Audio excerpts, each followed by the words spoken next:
एक खबर पाकिस्तान को लेकर इस समय आ रही है। पाकिस्तान को अब यह समझ आ गया है कि उसने अपने आंगन में जो सांप पाले थे, अब वो सांप पाकिस्तान को ही डस रहे हैं। हालांकि भारत के खिलाफ प्रॉक्सी वॉर में आतंक आज भी पाकिस्तान का सबसे बड़ा और सटीक हथियार है, क्योंकि चीन में निर्मित हथियार तो सब फ्लॉप हो गए। ऑपरेशन सिंदूर में उसे ब्रह्मोस की भाषा समझ आ गई, क्योंकि उससे पहले जो भारत अमन की आशा कर रहा था वो पाकिस्तान को समझ नहीं आ रही थी। लिहाजा पाकिस्तान बार बार अब बातचीत के लिए गिड़गिड़ा रहा है। ब्रिटेन की हाई कमिश्नर जो पाकिस्तान में है, जेन मैरियट से मुलाकात में पाकिस्तान के प्रधानमंत्री शहबाज शरीफ ने एक बार फिर अपना पुराना राग अलापा, भारत से सार्थक बातचीत की इच्छा जताई। पीएम हाउस में हुई इस मुलाकात के दौरान शहबाज शरीफ ने कहा कि पाकिस्तान भारत के साथ सभी लंबित मुद्दों पर बातचीत करने को तैयार है। यही नहीं, उन्होंने ब्रिटेन की उस कथित भूमिका की भी सराहना की जो भारत पाकिस्तान के बीच तनाव को कम करने में काम आई। लेकिन यह सच है कि 7 मई को ऑपरेशन सिंदूर में भारत की एयर स्ट्राइक्स के बाद पाकिस्तान बैकफुट पर है। 4 दिन के बाद वो हमले रोकने के लिए घुटनों के बल उनके डीजीएमओ ने भारत के डीजीएमओ से विनती की। भारत पहले ही कह चुका है कि आतंक और बातचीत एक साथ नहीं चल सकते, और यह बात भारत ने दुनिया के सभी देशों से कह दी है कि पाकिस्तान की वकालत ना करें, पाकिस्तान आतंक रोकेगा तो बातचीत होगी। लेकिन शहबाज शरीफ और उनके मंत्री हर मंच पर गिड़गिड़ाते नजर आते हैं, कभी यूएन में तो कभी एससीओ में तो कभी ब्रिटेन की मेहमान नवाजी के समय।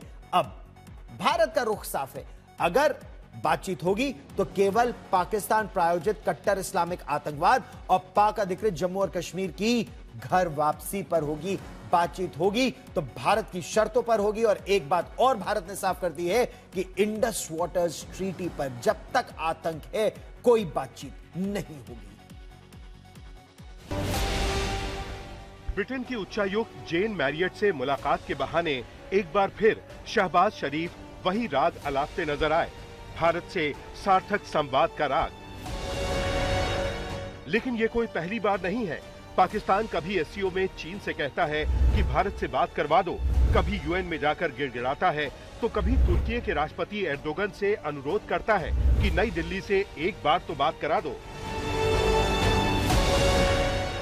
हर मंच पर एक ही स्क्रिप्ट, भारत से बातचीत चाहिए। लेकिन भारत ने बार बार साफ कर दिया है, आतंक और बातचीत साथ नहीं चल सकते।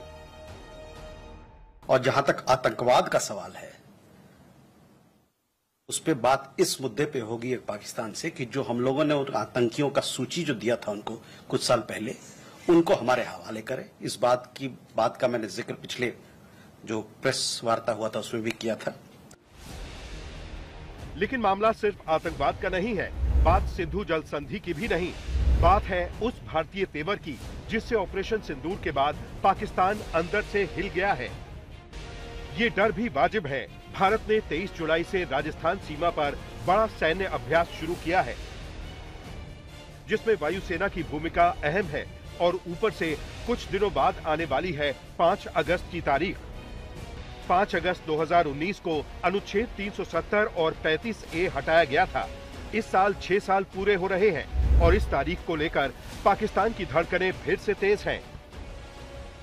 दूसरे मुल्कों से सिफारिशें, हर मंच पर बातचीत की गुहार, और अंदर ही अंदर इस डर से कांपता पाकिस्तान कि भारत न जाने कब क्या कर दे।